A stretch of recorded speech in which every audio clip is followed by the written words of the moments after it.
Your journal has 150 years of history and experience. Some kind of tricky question at the beginning. Do you think that cosmetic industry still needs printed medium? What do you think? Because I'm observing the situation and I know that everything is going to the internet. We cannot fight with it. Well, I think that trade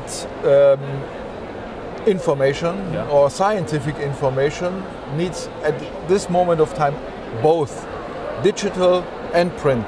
Okay. And there has been studies, for example, in the northern Europe, with children learning just with tablets at school and with paper and tablet. Okay. And the results were that those with paper and tablets were much better in their results from learning than the others.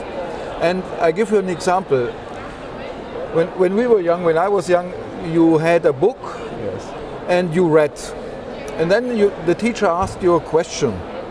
Sometimes you did not know exactly the answer of the question, but you knew it was on the right side on top of the book. All of a sudden you remembered. So, in short, what I wanted to say is that especially information that you want to remember, I think still needs paper. Interesting. Let's go further. Do you think that the cosmetic industry needs trade fairs like this, like today? Absolutely yes. The proof is Corona.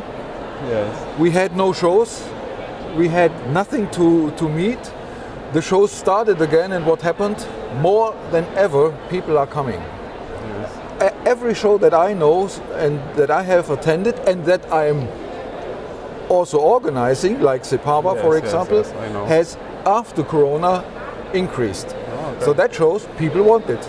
And let's face the fact, we could have this interview online, but it would not be the same.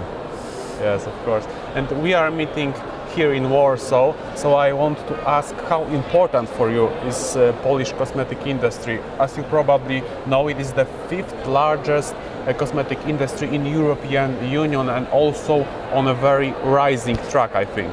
Yes, you are right. You said everything that I would have said too.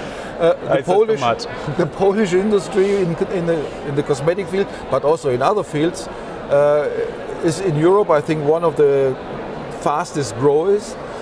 It has, of course, to do that production sites are moved to Poland.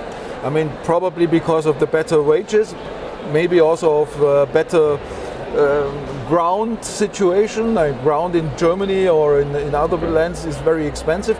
It could be that it's easier to have a production site built up here for less money. So this industry in Poland is growing, and I think it will continue to grow because you have a lot of also contract services that you provide for the cosmetic industry in all Europe and even all the world. So yeah, it's important. Okay. How do you evaluate this year's event? Because I know that you are a regular visitor here. I mean, I was walking through, and there is on every booth is some communication going on. I can see some noise. Yeah, exactly. I just wanted to mention, and a good show always or a show that is good is always recognizable also by the noise, and there's a good amount of noise. I think it could be that there is a little less people coming this year than maybe last year, but I think it has to do also with the situation of the flooding and so on, and maybe there's a certain uncertainty, especially from these areas, to leave. I don't know, but I don't have the figures at the moment yet. I understand. Thank you very much for the interview. You're welcome.